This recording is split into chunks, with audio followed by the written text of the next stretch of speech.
In this next session at GroupBy, Tracy Boggiano is going to explain to us how to monitor availability groups. And I know I got so many emails asking about this one, so this will be good.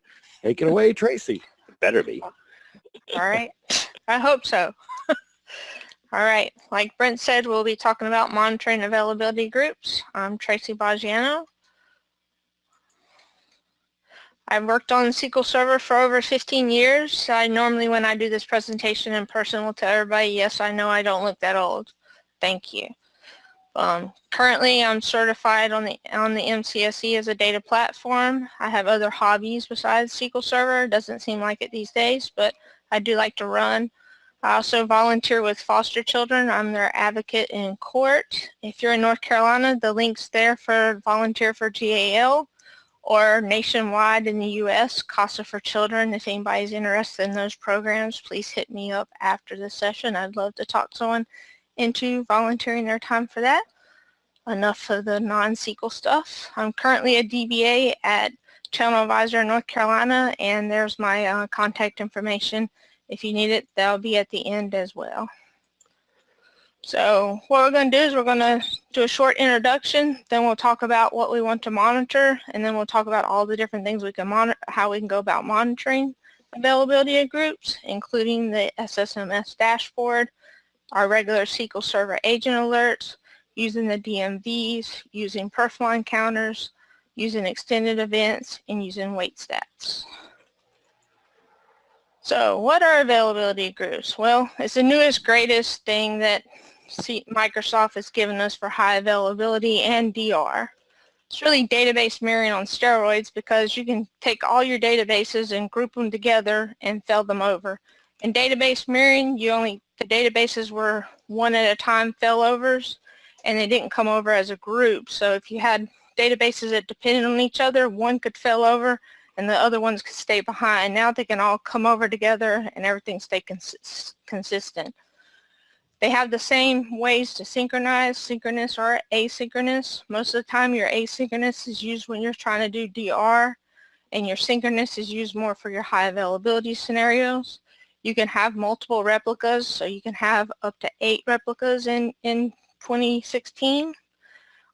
This is a feature that is new to 2012 and up. It's an enterprise-only edition, except when you get to 2016, where they introduced basic availability groups, which is basically database mirroring with clustering. Not sure it's worth it, but clustering's not that much fun. So, but coming in 2017, you can have clusterless AGs. So we'll see how much fun that's going to help us out with. Also, when you go to Linux, if you're using 2017, you'll be using Pacemaker instead of Windows clustering, of course, because you won't be on Windows. So some acronyms we need to know so we can define what we're trying to monitor is our RPO. So your recovery point objective describes how much data you can lose. So that's just, how much gigs, megabytes, kilobytes of data you can lose before the business gets very unhappy, or you as a database person gets unhappy because you're losing data. Your recovery time objective describes how much time you can lose. So that's how much, can you lose an hour's worth of data, 15 minutes worth of data, how long can you be down for? And you combine those two together to come up with your service level agreement with your business so that they have an understanding of what the expectation is, and you have that understanding so you know what to monitor. So how availability groups work is, this is a picture from Books Online. So you would have a primary server on one side that takes all the data from the log and flushes it to disk, and at the same time it captures it and sends it across the network, and it receives it on your secondary and caches it into a log and plays a redo on a redo thread and caches it to disk. And depending on whether it's async or sync is when it will acknowledge that it's committed or not back to your primary server.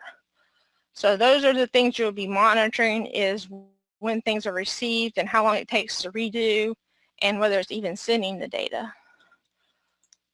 So the things we will want to monitor is synchronization taking place. There is the ability for data to be suspended and you not have done it yourself. The system can suspend it and you not know about it unless you have alerts set up.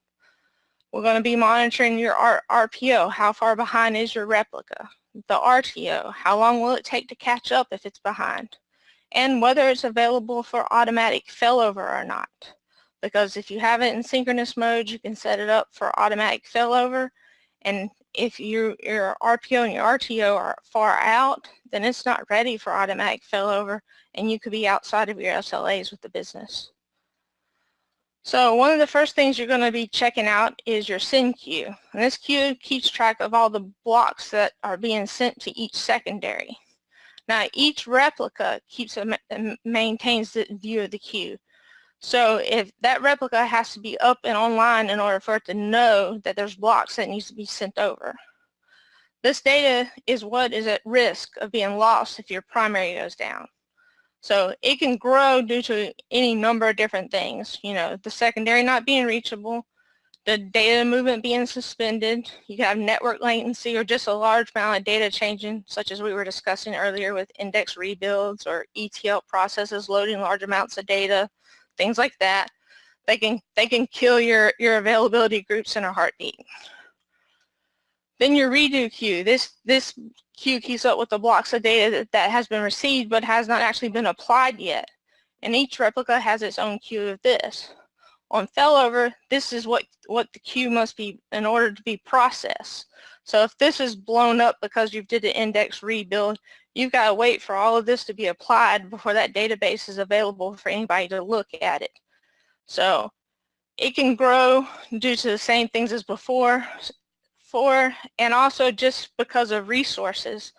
I've been in shops where the secondaries, let's just say the shops where they go skimpy on their secondary servers and don't give them as many resources as they do their primary servers, such as not giving them enough memory or CPU because, hey, that server's not really being used until I fail over. We'll give it stuff when we use it.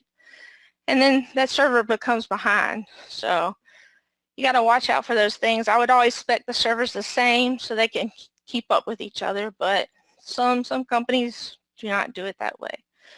So the impact of the send queues on your availability groups are as follows. If it exceeds a certain amount, you're no longer able to automatically fail over. You have data loss. If you're using the features known as readable secondaries, they're not really readable secondaries because the data hasn't been sent over yet to read off of. If you're offloading your backups, you're not really getting a full backup because that data is not there yet. The same with your log backups, they're just going to fail. And my favorite part is your transaction logs are just going to fill up on your primary, causing you to get pages about low disk space. Those are fun. And then you have to grow space here and there, and then you have to figure out what's wrong. And, you know, it happens at 3 a.m. in the morning most of the time instead of like during broad daylight when you'd be awake. Never happens when you want it to. No, never happens when you want it to. All failovers happen at 3 a.m. or 2 a.m., one of the two. Most of mine have. So unless it's in, you know, development, then that happens during the daytime most of the time. It's weird how that works.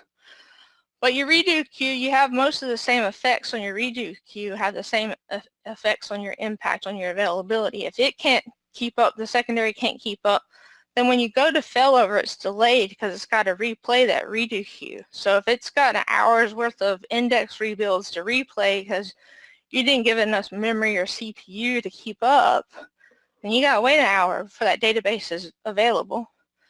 Again, you can't really read the data from there because if it was the ETL process instead of an index rebuild, then you're just reading data that's an hour old. And again, you're not getting your full backups and your log backups, which are going to fail. So now that we understand the different things that we want to look at and the things that play an important part in availability groups, we'll look at different ways that you can actually look and see what's going on with your availability groups.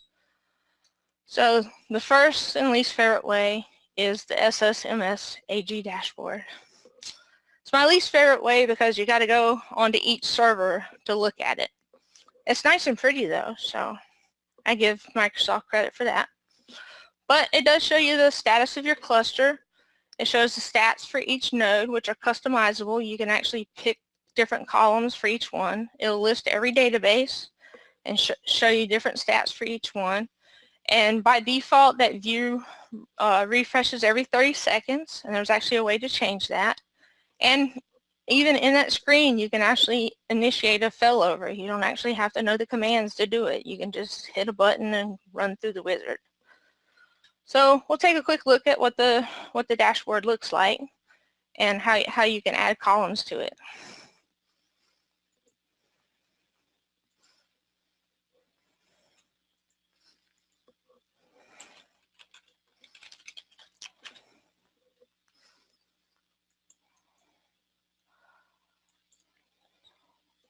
So I have my Hoosiers here because I created this during March Madness time.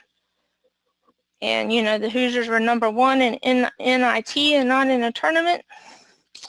But that's okay, they're still #1. But we have AG1 and AG2, and this is the default view they give you.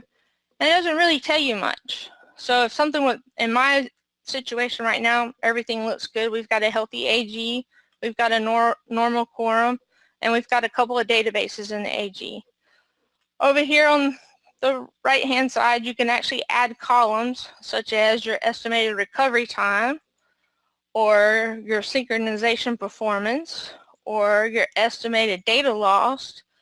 And you can see, hey, I might be out of my RPOs and RTOs. You can also, Is that ever wrong? It can be. The thing that can be the most wrong is your log send rate and your redo rates. They don't actually refresh except for when it's sending data. Oh boy. Microsoft does not do that because it would just be constantly talking. Gotcha. So I actually got a query for that later that gives you a better view of your log send rate and your redo rate. Very cool. Can I ask you a question real quick from one of the audience members? Sure. Sure. Jay Griffiths asks, he wants to know if the add columns link is only in 2016 because he doesn't think he's seen it in 2012. You can right click and do it, but the link might be new. I'm not 100% sure. Right. It's No been problem. 4 years since I used 2012. I wish everyone could say that. I'm pretty sure you can customize the columns even going back to 2012 though. They may not have as many columns there, but those couple of columns that we were talking about, the log send queue size and the redo queue size are here. And of course they have the rates as well. As you can tell, I'm not doing anything and it has numbers in it.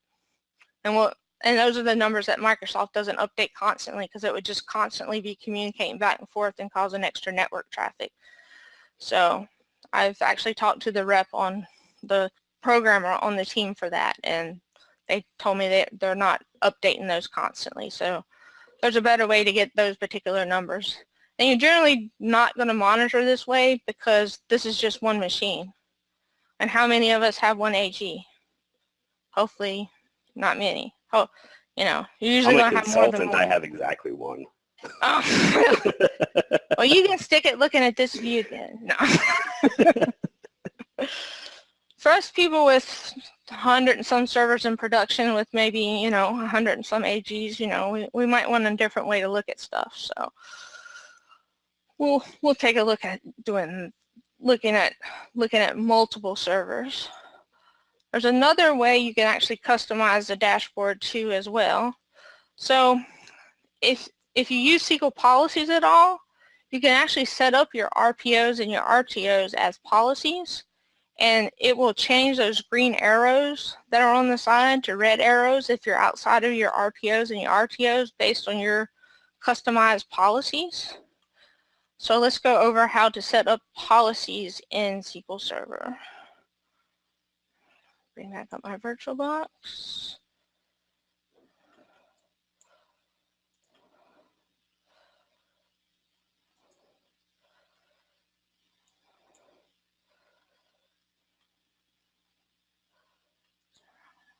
And I always forget where they're at.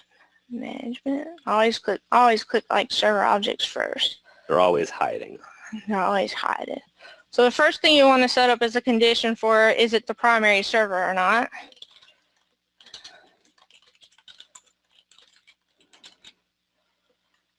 And you'll get that from availability group. And I've actually got all this in a script. So when you guys get you can download this off my site or from wherever Brent puts the scripts.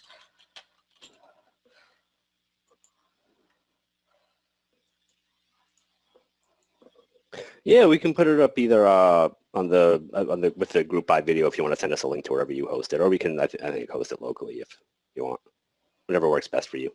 Yeah, either way, I have it uploaded on my site as well. So nice. I did this presentation a few times, so. I can tell it's nice. It looks nice. And then you'll set up one for RPO, and we're going to set a really unrealistic one so that we actually get some data back, hopefully, when we do the demo. When we do that on our database replica state. And we're going to look at estimated recovery time. And we're going to set it to greater than less than 1 second. That's only unrealistic until you see the price tag. Everyone wants it, and then they see how much it costs. RPO. Shipping it is a bad idea.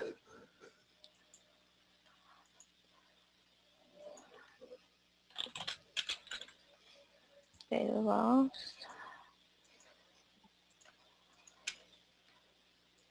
Now that our conditions are set up, we can actually set up policies.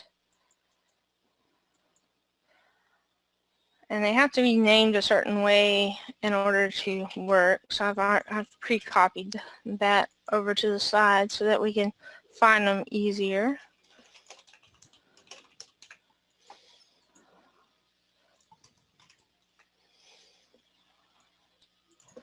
No, that's not condition.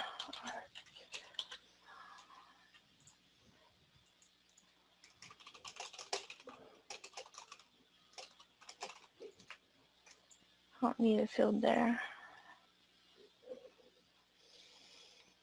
Database replica state.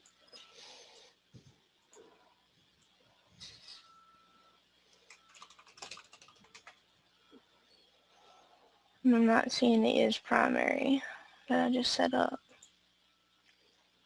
Crap.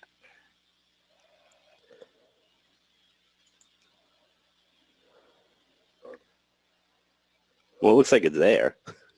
Yeah. You're wowing me with the policy thing. I've never touched it before, so.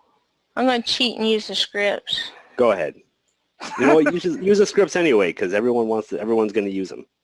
Yeah, it's easier that way anyway. It's just got a bunch of XML stuff in it. It's like, Yeah, I hear you. Whenever I work with extended events, I feel the same way about XML. That's the way I feel about extended events too. So go to hell.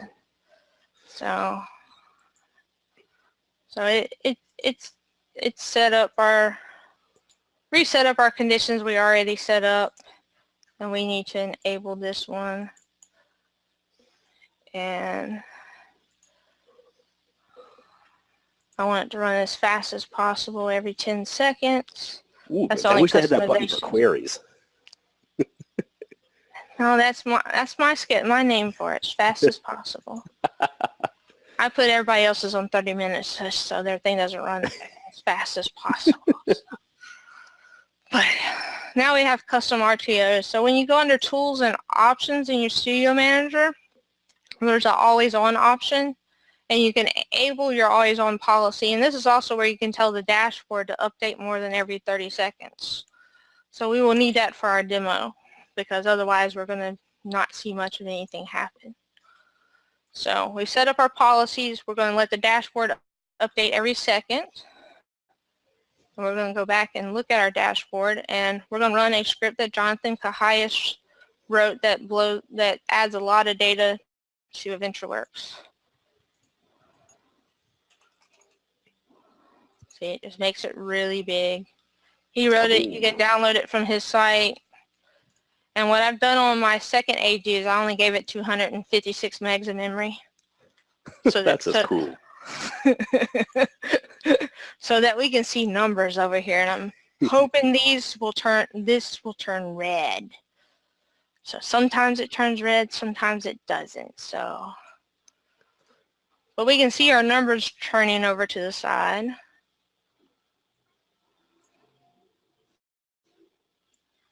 As it's processing data. I'm hoping it's going to fall far enough behind to turn the numbers red. So I didn't give it enough memory to keep up. There we go. We turned red up here. We turned yellow down here. We're all kinds of behind because our server doesn't have enough memory. An AG bomb. The AG bomb. So that's what happens when you set up your SQL policies. And you don't give your server enough memory. So, and those are completely customizable. There's a link at the end that shows you exactly how to set them up. Plus, you have my scripts if you don't have to click through and follow the demonstrations online. Some other ways you can get alerts, of course, are SQL agent alerts. Everybody, I hope, already has the normal alerts for 719 through 25. If not, go find Glenn Allen Berry scripts that'll create those for you. Otherwise, we've got these nice 5 alerts here for when the role changes, for when your data movement gets suspended or resumed. I wouldn't page on resumed though, because that would be silly to get woke up for. If the AG goes offline, or if the AG is not ready for automatic failover, which we would probably have gotten an alert for given what we just did to our poor little AG. So we will go in and fail over a server and see if we can see the counts change on our alerts. So I don't think I think I deleted all my alerts earlier so we could set up one new. Yes, I did. So alerts are pretty easy to set up. So 1480 is our role change alert. And you can tell it to, notify me on the pager. The pager? The pager. Yeah, that's crazy talk. It fails over. And we'll notice on our alert in our history section that it's never been sent. So now we gotta see if we can recover our AG, give it some memory. So we can fail over. It's usually recovered by this point, even though I've given it so little memory. You must have done something extra special to it today. I did something extra special today, yes. And I just locked up my studio manager. I like when you get that little notification. It's like, SSMS is busy right now. Please call back. I'm like, what? No. All right, you can have 3 gigs of memory now. You're so gracious. It costs what, $4? Hey, it's on a laptop. You can't give it but so much. But at any rate, all the alerts that you'd want to set up, I have set up in a script. So we've got one for data movement, day alert, and if it's offline. Oh, cool. Then you can just go in and customize your actual response time for it. So those will all be set up for you, and you can just customize whether you want to be paged or not, or just emailed or whatever from your history. Send it all to your junk folder. So yeah, send it all to your junk folder. I have a junk folder for all the alerts. Everybody has one of those. The best place for them. The best place for them, yes, junk folder. See, and it's already sent out one that's saying it's not available for automatic failover. See, we just set the alerts up first. And see, now it's actually processing data. Woohoo! So. It's finally starting to sober up. Well, we will come back and fail over in a minute. Sir, and I killed it. We would definitely come back and see that in a minute. Because usually I don't get it to turn red, so I went lower than a gig this time, and it worked. I just have to do that. I'll just have to do that demo last. Unfortunately, I see customer and client setups with almost the same amount of memory, and I'm like, why are you here? My last company, our biggest machine had like 16 gigs of memory total. What? Yeah. Was it your laptop? No, my laptop only had like 3 gigs. It was ridiculous. That sounds like they got lost in time a little bit. We were in the dark ages. So some other ways of monitoring, of course, are DMVs, and one thing you want to keep an eye on is your file share witness to make sure it's still up. Because you're using availability groups, it has the ability to fix corrupt pages for you automatically. So there's a table in your MSDB for automatic page repairs that it keeps up with your suspect pages for HA. So you'll want to query that table and keep an eye on it just in case there's something going on with your IO subsystem and it's just constantly fixing pages and you don't know about it. And as we had discussed before, we want to keep up with our log send and redo queues, and you can look at the DMVs for that, but that's also where the dashboard's pulling from. So we'll look at a different way of looking at that from the perfline counter ways. That'll give you an actual view of that until Microsoft comes up with a non-noisy way to do that. So let's see, did it recover yet? It recovered. So see, now we can actually fell over. Did I? Nice. Close that.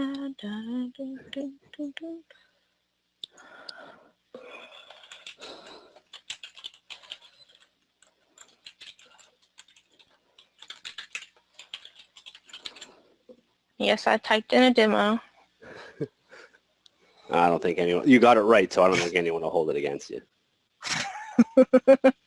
Yeah. And it fell over, so we'll notice when we go over to our alerts, what I was going to show before is that we'll see now that the number of occurrences has changed from 0 to 4. So that's how many role changes it actually went through just to fell over. So it goes from primary to resolving to normal to secondary, and it doesn't just do one to fell over. So like the stages of grief. yeah, it's got, you can't just do one. So we're going to fell back over to our primary server. Oh, we can't fell over yet. It's not done yet, but that's okay. We don't need to do our next demo anyway. So we'll just open up our DMV and run it on O2.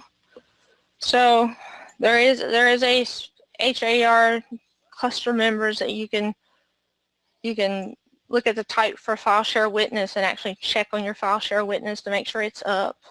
And mine's on my domain controller, so it's up. Better. So that's an extra way to make sure your domain controller is available. Again, the auto page repair DMV that I couldn't remember a minute ago, so you can have a check on this like every hour to see if anything's been automatically fixed for you. Now we need to fell over because you can only run this on the secondary to see stuff. So actually, we just need to change servers. Back to 1, because that's where the secondary is. And this is the same basic query that you get out of the dashboard. I just shortened it down to the numbers I cared about. And these are the numbers where it's not doing anything. And you could add database name and any other numbers that you wanted in there. But that's the basics. I think what a lot of people run into, where a lot of people run into when they start looking at these DMVs and trying to figure out if their AG is healthy or not is what's normal in these. So what would you suggest for like baselining this kind of information, if anything? I would suggest like capturing the information for like a week or so and graphing it out and seeing what your normal is and going from there, because everybody's normal is going to be different. Yeah, I mean, like, just like with these, one database is even going to be different than another database in an AG. Good point. And different, 2 a.m. when you're doing index rebuilds is going to be different than what you do at 2 p.m. You hope anyway. Yeah. So Weird things happen. Weird things happen. Yes, at my company now, a lot of weird things happen sometimes. So, but there's actually a better query than this one that gives you a little bit more information that I'll be showing you when we get to perfmon counters that you can use to give you a little bit more information. So, because like I said, these two counters here, the log send rate and redo rate, don't refresh unless it's actually sending data. So they're not a good metric to go by if you're wanting to know how fast things are moving. So now we're back on our primary server. And those are the basics of the DMVs. And our dashboard saying, you failed back over again. What are you doing? Why are you constantly failing over? So this is my preferred method of checking things is with perfmon counters. Because your log send and redo queues are available there, and your rates are actually accurate. They're not accurate in the DMVs as we've now mentioned twice. And Microsoft is aware of that, and they have no plans to fix it because, like I said, it would be very noisy for them to constantly be pinging the other server to see if it's doing something when nothing's happening. So they only update the DMVs when they're actually sending data. So when they're not sending data, they don't update the rates. And so that's just how it's going to be. So we're going to look at a perfmon query, and my preferred way of monitoring stuff is to be able to go across multiple servers. So I've actually got a PowerShell commandlet that I use to go across multiple servers in our environment to see what's happening. So we'll look at both of those. Now, is that PowerShell commandlet from DBA tools, or have you considered sticking it in DBA tools? I haven't. I could. No pressure. I got nothing. Oh, it's no big deal. I wouldn't mind putting big tools. I'm clearly not a PowerShell person. So anything you do is up to you. It's I think they have one that goes against central management server, so it would just be a matter of adding one that specifically checks for always on stuff. Oh, cool. So this is my query that I use for perfmon data, and you have to be on the secondary to actually look at queues. So it basically captures 3 different perfmon counters, and then it waits a second and captures them again so that you can get a diff. And then it combines the data all together and takes and does the math for you. And I've left the DMV numbers in here so that you can, if they ever decide to fix it, you can take out all the temp stuff and have a real query. And then I drop everything just so that it's clean. Now, one of our attendees has a question. They want to know if the scripts, the PowerShell and the scripts you're showing us are all online as part of the presentation. Yes. Cool. All right, there you go. So I think I made a couple of changes, but I'll upload an updated slide deck to my website after the presentation. But if Brent uploads them somewhere, I will give them to him to upload as well. Cool. So we might just link to yours. It's already up there. I will blow up a VentureWorks again so we can see some data. I have VentureWorks database. I don't know how big it is. I probably need to like start. You had me blowing up in VentureWorks. Yes, I oh yeah, I'm on the wrong server to blow it up. I'm on 2 right now, and I need to be on 1. So while I'm blowing that up, we can run this query, and we can see a little bit of data in our logs, our send rate for our DMV versus what's in perfmon is different, a lot different. But we've actually got latencies in here and redo rates. See, we've got redo rate on the database we haven't touched because we haven't done anything to worldwide importers. Yet. Yeah. Just drop it. But this is the primary query that I use to keep an eye on things, and I have this PowerShell script here. I'm not going to go over the details of this PowerShell script, but one of my coworkers wrote it, Mark Wilkinson. Hi, Mark. I think everybody at work's watching. So. Hello, Mark. And it queries your CMS server based on a pattern, or you can stick in a text file that'll query whatever servers are in your text file. So I have my 2 servers in the text file, and if I query it right now, it's just going to pop back with the version numbers of my servers. Very cool. So it pops up. How'd you do that? That is some old-fashioned witchcraft. I've never seen. Out grid view. Get out of here. Oh. So we're going to plug in our DMV one.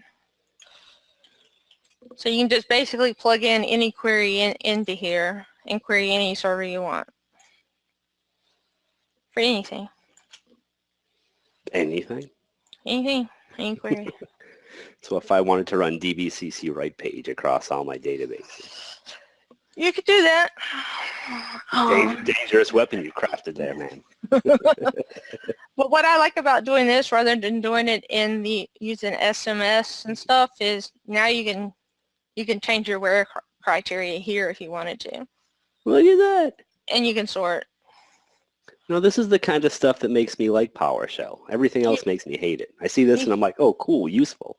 you can't do this in Studio Manager, so as you can see, our DMV rates are really high, and our perfmon ones aren't as high. So, but that's the view you can look at. So, and it tells you which one's your primary, so you know it gives you all the information you need to know about the AG. So if you knew all your AGs and had them like in a text file, you could just easily query them all and know that they're healthy or not, and you can easily find out all kinds of information about any server that you needed to. Does it tell you if they're lonely? Well, you know, if you wrote the query to tell you, see, it's still blowing up eventually. But if you wrote the query to tell you if it didn't have a secondary and there was no availability group, yeah, you could write it to say, yes, I'm lonely. Can you write it to play Now That We Found Love when it comes back online? That's what I would be into that. That would make me happy. You could try that. You know, I don't know how you get to play music. I might have to ask Mark about that one. Open up YouTube, I guess. He knows PowerShell better than I do. So, this is my favorite way of replacing the SQL agent alerts because we have so many servers. I don't like to get alerts across that many servers get sent to my email. So we have a monitoring system that we get all our alerts into, and we check that, and then important stuff pages you. So but we have a central server that takes care of that. So by default, when you create a always-on availability group, it creates an always-on health extended events health session by default, and it tracks all your relevant events for you. And you can query it for the failovers and several other events as well. So I'm going to show you what extended events are actually in there and show you a few queries that are already written for it. That's awesome. Yeah, I learned how to shred some XML. Well, I always say that, you know, one of the biggest things missing from extended events is any real guidance on which events matter for what you want to look at. And availability groups are one of those things where it's like, there's so much stuff in there that says availability. I don't know what I want. You can't just have a session with all of them. Yeah. Well, they create this one for you.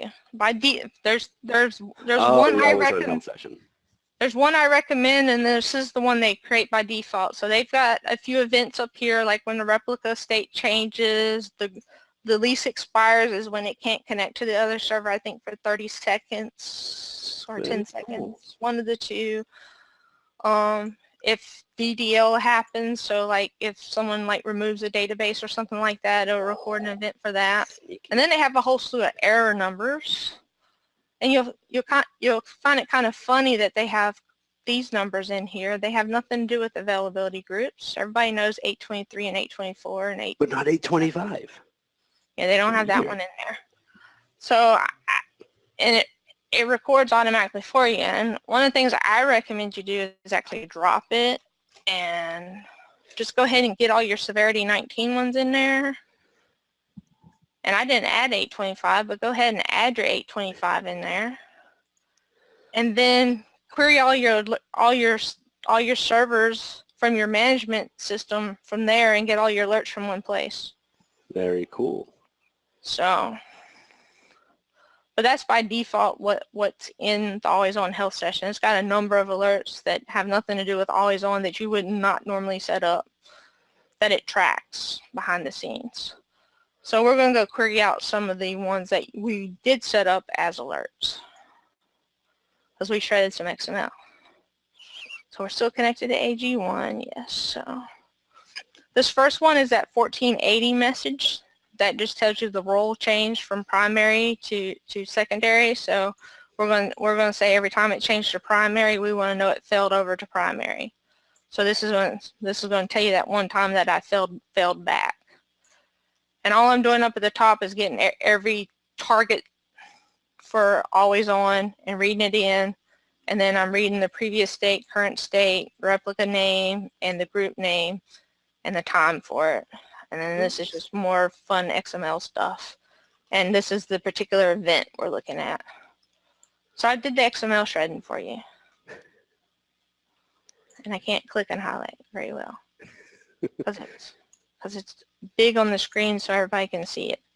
So this is all the times I've failed it over, evidently today. See, I did it earlier today. My time's not current with the current time. I practiced this a few times to make sure it would work. You don't want demos failing in front of people. That's when it's the worst.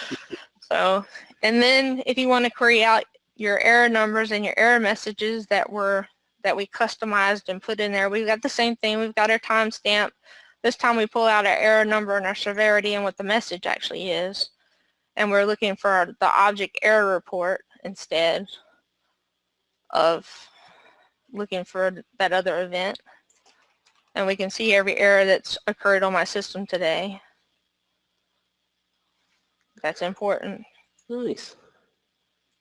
And you can use that to just centrally collect all your error messages from your servers from a third-party app, and just hit every server and pick up everything that's happened in the last 5 minutes or last hour, last 10 minutes, however often you want to be alerted on the different things that are happening on your server.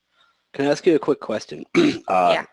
Miss, I haven't touched 2012 in 4 years.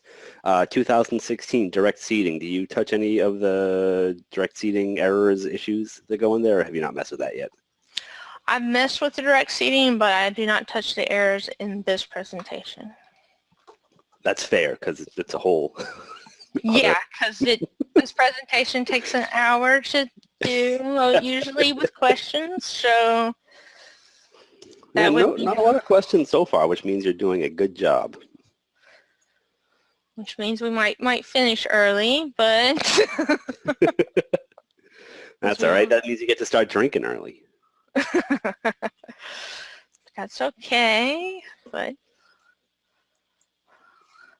So, as far as weight stats, the two most common ones I've seen, I'm going to put I've seen because other people may have seen some other ones, is your HADR sync commit, and that's it's actually committing your transactions to the other server, and write log because it has to write to the disk, and that's most of what it's doing on your secondary anyways, is writing.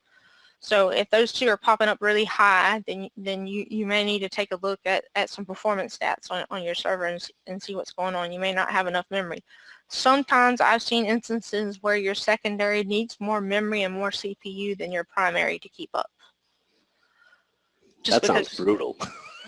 Yeah, that's just because you do a lot of stuff. So then what do you do like when you fail over? Then your primary's out of luck. It has less stuff in your... You just keep swapping and growing. Yeah. Oversize everything, right? So, based on our weight stats, let's see, we got to blow up EventWorks again. I definitely need to replace it after this demo. This will be like my 6th time blowing it up today. I've got this script off of Derek Hammer's website that he uses to keep up with the HADR syncs. Mm. It's a nice little script if you don't highlight just one word. I have that same problem.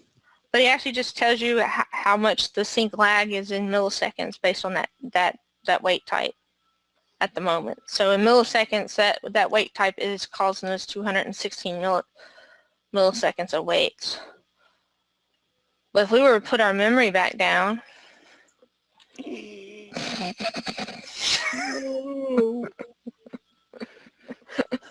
Will the query even run? well, it's running on the primary, so that's right. We do need to run it on the secondary. Will it even connect? Nope. Arr. Oh. The horrors. We still might get a sync lag over here. It still might, yeah, see, it's going up. You are just cruel to this thing. I feel bad. Yeah, I was like, oh, this is going to be a cool demo. Like, no, you just beat the crap out of it.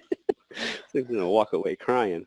It's just a secondary server, so, you know.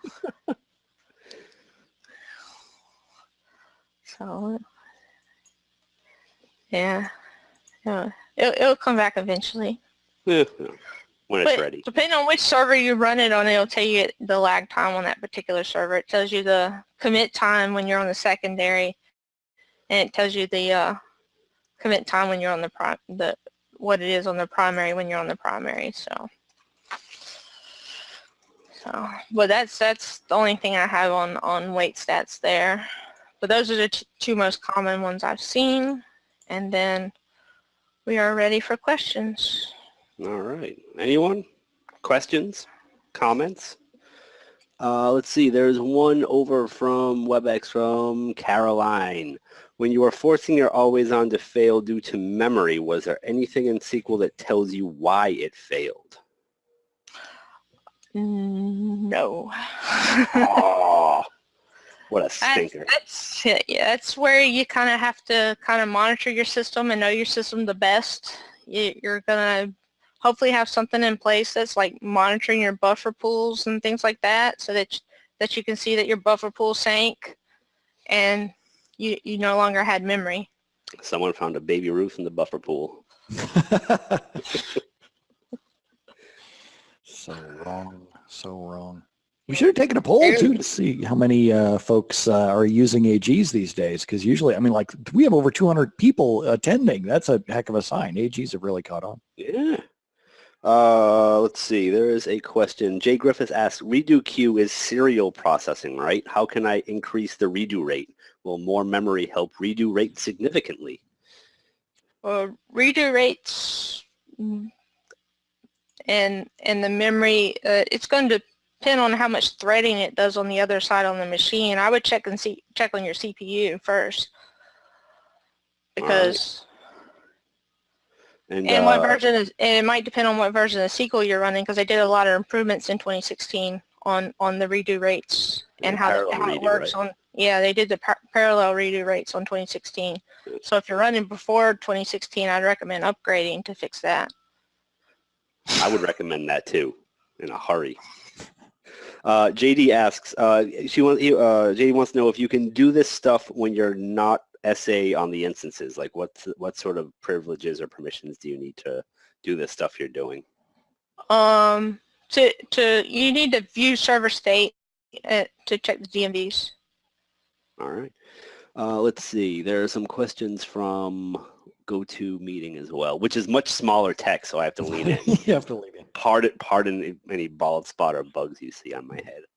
How do you test that AG and AG monitoring is actually going to fail over properly? Is unplugging the primary the best way? That's one way you can do it. Just walk into the server room with a shotgun. See what happens. I've actually tested it that way before on a system at my last company, but I don't like the idea of unplugging. I think if you can run the command and it works, that's a valid test. Probably a bit safer on the hardware too. Yeah, it's a little bit safer on the hardware, but you just got to make sure everything's redundant. That's the main thing. I'm with you on that. Manuel wants to know if there is still a 2-node limit with what do you call them, the basic availability groups for 2016. Yes. Yep. 2 nodes, no readable replica. one database, one listener. database. Yeah. It's Not almost even like worth the hassle of setting up a cluster, if you ask me. just use mirroring. Just wait to The same damn 27. thing. Wait to 2017 and use clusterless AGs. Ooh, That's my opinion. no clusters. That's nice. Wait a few months. Let's see. 1 or JK 2. asks, do you see many unexplained failovers? You couldn't even keep a straight face. Yes. So Yes. do you see many unexplained failovers, Tracy? Yes. Hmm. I might have seen some in the last week. It's funny. Even Brett had to leave after that question. It's funny because it's like a 500 level DBA joke where you're like, yes, most are unexplained. JD wants to know how clusterless AGs are going to work. Hopefully well. Hopefully, well, that's what I'm hoping for. I haven't set one up yet. It's something I've been meaning to make time for. Hopefully before PASS, because I will be giving this presentation in a longer format at PASS. Nice. Congratulations. That's very cool. Thank you. Thank you. Very cool. Yeah, it's... Oh, he was saying, no, I was asking a specific question, not how well, just how are they going to work? That's not very specific. Being fair here. There's a replica over here, and then there's another replica over here, and then the data goes across. It's like a long distance relationship. Yeah. I assume it's just going to work just like database mirroring works. I mean, you set up 2 endpoints and you send it across. So. What is it? Was the Einstein joke where he was asked, how do you explain radio? And he's like, well, it's like a cat, a very long cat. You pull the tail in one city and the cat meows in another city, only there's no cat. Okay, all right, that works. JD, if you want more technical information, I would just check books online or wherever else people put fancy diagrams and lots of technical mumbo jumbo about that if you're overwhelmingly interested. Jamie has a really good question. Jamie says his server team is doing snapshots, probably either VM snapshots or VSS snapshots. They cause his high availability to go offline for a few seconds. This creates issues between his nodes and quorums that cause a failover. How can I get around this? Tell them to stop. I like that. Yeah, so what I would do is I would look in the error log and I would do a search for frozen IO, for frozen. And yeah, for the 833 messages and stuff too. Yeah. So if you see long gaps between IO being frozen to take the snapshot and IO being thawed to let the snapshot finish, then you could possibly see why, and you can maybe talk to your server team about maybe doing their snapshots a little bit smarter way rather than making your server fail every time they run. That's a thumbs down too. Brian says, you can turn off snapshotting on the volume level in VMware. Yeah, but they're probably doing it on purpose though. They're probably trying to back up that thing. Jamie asks, would extended events capture this? You don't need extended events. No, that's in the error log. It's right in just the regular SQL Server error log. It'll say IO was frozen. Total piece of cake. Wow, Anoop. Wow. Ooh, we're starting to get the fun AG troubleshooting questions. Free tech support. Free tech support. Anoop says, I have a few hundred databases in an AG, and in case one node goes down and comes up in seconds, the AG goes to sort of a brain split where few databases are recovered on one node and others are in a recovery state. Happened 2 or 3 times. Microsoft cannot confirm that they have verified an AG with 100 DBs. Oh, yeah. So, wow. So the test matrix for 2012 was like 100 replicas and 100 AGs, 100. 100 your belly. I'll talk pretty. 100 databases, 1 AG, 1 replica. That was like the test cases for 2012. And then they used bigger test cases in 2014 and 2016. And then at DBA days, Kendra did like endless databases in an AG, and that did okay until it sort of hit a thread pool wall. Yeah, the more activity that you have inside there, the uglier that it gets.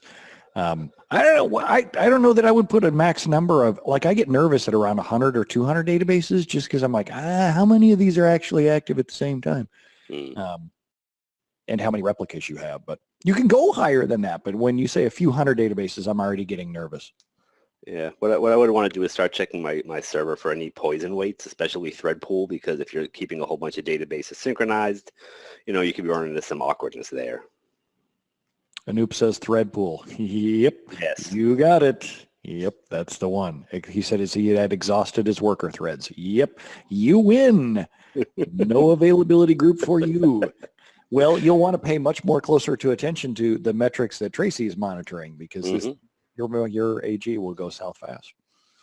Well, thanks for the great session today, Tracy. Really appreciate it. It's certainly a hot topic these days with everybody doing always on availability groups. Nice job, and good luck at PASS too. All right. Thank you.